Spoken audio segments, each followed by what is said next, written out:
বন্ধুরা, আজকের আবহাওয়ার খবর শুধু বৃষ্টি নয়, কোথাও বজ্রপাতের আশঙ্কা, কোথাও কালবৈশাখীর সম্ভাবনা এবং আগামী কয়েকদিনের পূর্বাভাস থাকছে এই ভিডিওতে। তাই ভিডিওটি স্কিপ করবেন না, ভিডিওটি অবশ্যই শুরু থেকে শেষ পর্যন্ত দেখবেন। এবং আপনাদের ওখানে আবহাওয়ার পরিস্থিতি কেমন রয়েছে অবশ্যই আমাদের কমেন্ট বক্সে কমেন্ট করে জানাতে ভুলবেন না। আলিপুর আবহাওয়া তো জানিয়েছেন আজ উত্তরবঙ্গ দক্ষিণবঙ্গের বেশ কয়েকটি জেলায় বজ্রবিদ্যুৎ সহ ভারী বৃষ্টির সম্ভাবনা থাকছে এবং তার পাশাপাশি বাংলাদেশের কয়েকটি বিভাগে আজ হালকা থেকে বিক্ষিপ্ত বৃষ্টির সম্ভাবনা রয়েছে।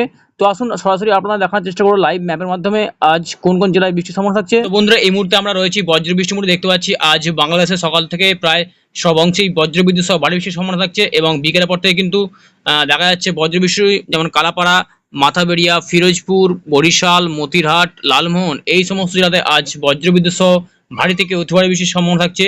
তার পাশাপাশি যদি একটু উপর দিয়ে দেখা যায় খুলনা, যশোর, লালমোহন, এদিকে কুমিল্লা, অমরপুর, ঢাকা, আগরতলা এই সমস্ত অঞ্চলগুলোতে আজ বজ্রবিদ্যুৎ সহ ভারী থেকে অতি ভারী বৃষ্টির সম্ভাবনা রয়েছে।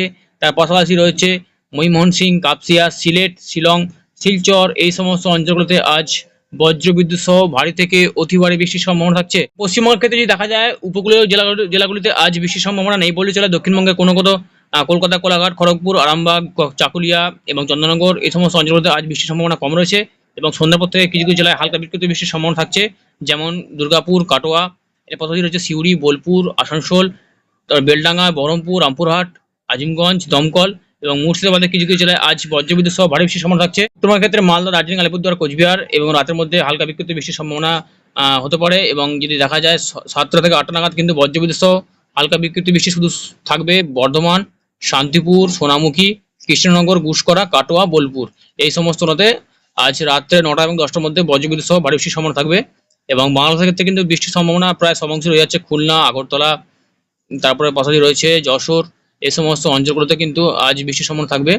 এবং উপকূলবর্তী জেলাগুলোতে যেমন কলকাতা, হলদিবাড়ি, গঙ্গাসাগর, হলদিয়া এই সমস্ত অঞ্চলগুলোতে বৃষ্টি নেই বলে। এখন আলোচনা করব তাপমাত্রা বিষয় নিয়ে। তাপমাত্রা কতটা হেরফের হয়েছে, কোন কোন জেলায় কতটা তাপমাত্রা। আমরা তাপমাত্রার মোড়ে রয়েছি গঙ্গাসাগর, হলদিবাড়ি, হলদিয়া, এখানে 30 থেকে 33 ডিগ্রি সেলসিয়াসের কাছাকাছি তাপমাত্রা থাকছে। এবং কোলাঘাট, খড়গপুর, কলকাতা এখানে 36 ডিগ্রি সেলসিয়াসের তাপমাত্রা থাকছে। আজ আরামবাগ, চন্দননগর, তার পাশাপাশি রয়েছে শান্তিপুর, বর্ধমান, বাঁকুড়া এখানে 37 থেকে 38 ডিগ্রি সেলসিয়াসের কাছাকাছি তাপমাত্রা থাকছে। দুর্গাপুর, কাটোয়া, সিউড়ি, ধনবাদ, পুরুলিয়া এখানে 40, পুরুলিয়ায় 40, ধানবাদে 40 এখানে মোটামুটি প্রায় আজকে ভ্যাপসা গরম কিন্তু অনুভূত প্রায় সব অংশে থাকবে।